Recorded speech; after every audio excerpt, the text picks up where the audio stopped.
지난 영상에 이어서 자기계발, 특히 마음 공부라는 작업을 몇 년 정도 했는데 어느새 큰 효과도 없고 오히려 우울하고 답답해진 분들, 그런 분들은 꼭 이 영상을 시청해 보시기 바랍니다.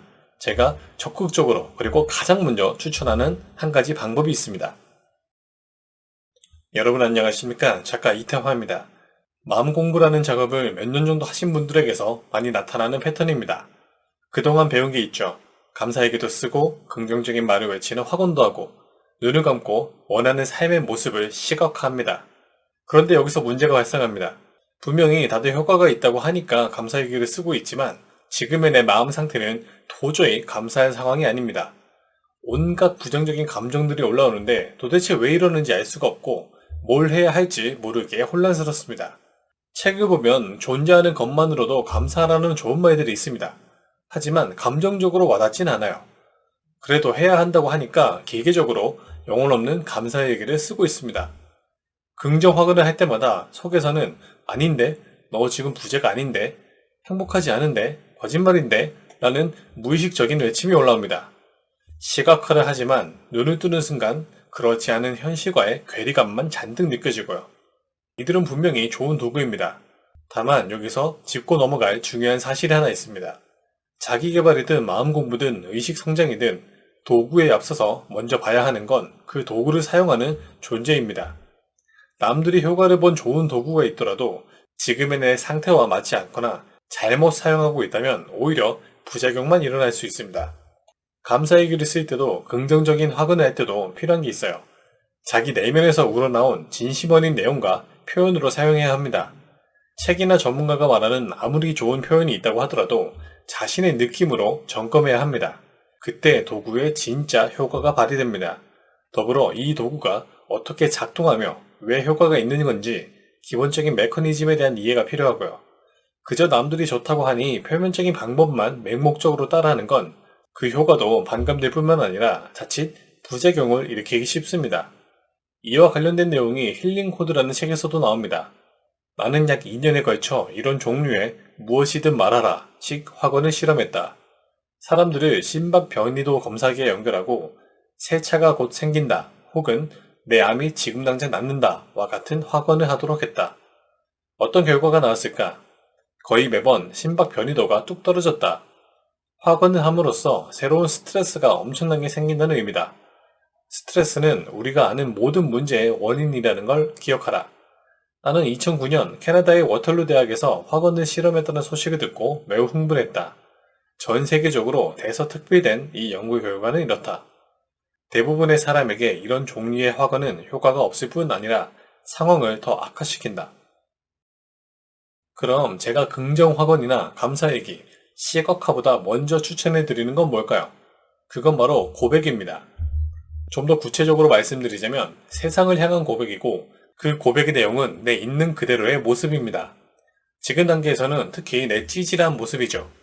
마음 공부를 좀 했다고 하지만 그럼에도 여전히 긍정적이지 못하고 사람들과 세상으로부터 상처받았고 원하는 현실 창조도 이루지 못했고 현실을 회피하며 여전히 방황 중이고 앞서간다고 여겨지는 사람들을 보며 열등감을 느끼고 하지만 사실은 내 안에 우월감이 가득하고 이런 나의 모습을 나 자신에게 그리고 세상에 고백하는 겁니다. 세상에 고백하라고 해서 전 국민이 다 볼 수 있도록 청와대 국민청원 게시판에 글을 올린다거나 신문에 대서특필한다거나 혹은 만나는 사람마다 내 치부를 모두 드러내라 라는 게 아닙니다. 각자의 방법이 있을 테고 그건 결국 스스로 떠올리고 선택해야 합니다. 다만 경험자로서 몇 가지 예시는 드릴 수 있을 것 같아요. 일기를 쓰고 있다면 일기에 혹은 노트를 하나 꺼내서 감사고 뭐고 상관없이 그냥 내 솔직한 마음을 있는 그대로 적어보시기 바랍니다. 전문 상담가를 찾아가서 도움을 요청하는 것도 좋습니다. 인간적으로 신뢰할 수 있는 사람에게 동의를 구한 뒤 그동안 자신이 가려왔던 가면을 내려놓고 내 고민을 털어놓는 건 정말 좋아요. 방음이 되는 곳에 가서 억눌려 왔던 감정에서 나오는 말을 속 시원하게 외쳐보시기 바랍니다. 계속 회피하기만 했던 사건과 사람을 찾아가서 당당히 갈등을 마주하고 자신의 입장을 이야기하세요. 각자의 방법을 사용해서 자신의 취약성을 인정하고 그런 모습을 스스로에게, 나아가 세상에게 조금씩 드러내는 겁니다.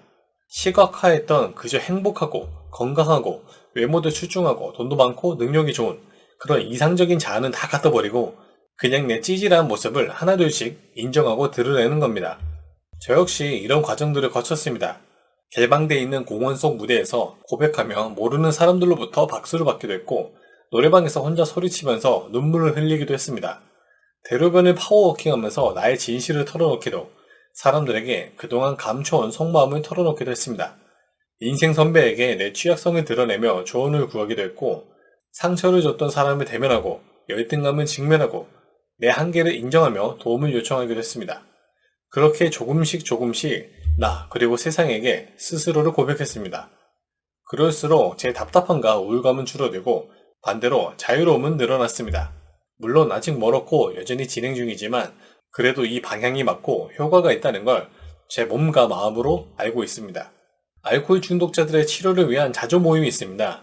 익명의 알코올 중독자들이라고 부릅니다. 이 모임의 첫 번째 계명은 우린 할 수 있다. 나에겐 알코올 중독을 극복할 수 있는 힘이 있다가 아닙니다. 그럼 뭘까요? 나는 알코올 앞에 무력했음을 인정합니다. 입니다. 지금의 내 모습을 정확히 인식하고 있는 그대로 수용하는 거죠. 그동안 비난받고 무시당하게 분명하다는 생각에 병원에도 가지 않고 적극적인 치료를 미뤄왔던 사람들입니다. 그럴수록 문제 해결은 멀어지고 점점 사회에서 고립됩니다. 함께 모여 지금의 못난 모습을 서로에게 드러내고 인정할 때 오히려 치료의 가능성이 생긴다는 걸 알기에 첫 번째 계명이 그러한 거죠. 진심으로 바라고 꿈꾸는 삶을 상상하고 사랑과 평온을 외치는 건 좋습니다. 다만 현실이라는 땅 위에 두 발을 딛고 하늘의 별을 바라보시기 바랍니다. 그 시작이 고백이에요. 현실이라는 땅을 뒹굴면서 흙도 좀 묻고 먼지도 좀 마시고 때론 실수하고 넘어지기도 하는 겁니다. 저 하늘의 별에 비하자면 하찮은 일도 하고 바닥도 좀 기어보는 겁니다. 그러느라 그저 깔끔하고 아름답지만은 않은 자신을 세상에 당당히 드러내고요. 먼지 좀 묻었다고 누가 뭐라고 하면 맞아, 먼지 묻었어. 그래서 뭐? 라고 한번 외쳐주고 말입니다. 과거에 제가 메모해 놓은 게 있습니다. 여기에 이렇게 쓰여 있죠. 기꺼이 별 볼 일 없는 사람이 되기로 했다. 불안감이 오면 까짓거 불안해하고 슬프면 슬퍼하고 열등감이 느껴지는 사소한 일이지라도 그것이 내 일이라면 기꺼이 하기로 했습니다. 땀에 젖은 자신이 두려우면 운동을 할 수 없고 환부를 보여주지 않으면 치료를 받을 수 없습니다. 조금의 용기를 내서 자신의 찌질함과 취약성을 직면할수록 오히려 자유가 생깁니다. 감사일기, 긍정학원, 시각화, 당연히 좋은 도구입니다. 그런데 경험을 해보신 분들은 아실 겁니다.